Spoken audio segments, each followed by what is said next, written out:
Officials know more about how to address homelessness in the city after a meeting today. They met with several social service organizations to discuss the need for rental requirements and possibly more shelters. Homelessness, of course, isn't a new issue. However, homeless shelters at the Salvation Army and Quanada are hitting their max. Recent studies show a lack of housing is a growing issue in the Gem City. With winter coming, local organizations are worried there will be no place for people to go. Every day there is some sort of new challenge that we're experiencing in shelter that really is ultimately an outcome of not being able to house people safely and having a population that has some real struggles with their physical health and mental health. So like everything happening in that mix all at once. And I think that housing first is really the model that we need to be pursuing. None of these things can be addressed until people are stably housed.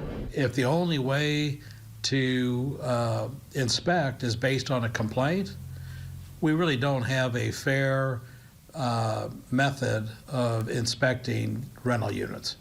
And so I think that's an area that we need to improve. And while there are rental requirements from both the landlord and tenant, some believe an inspection ordinance is the key.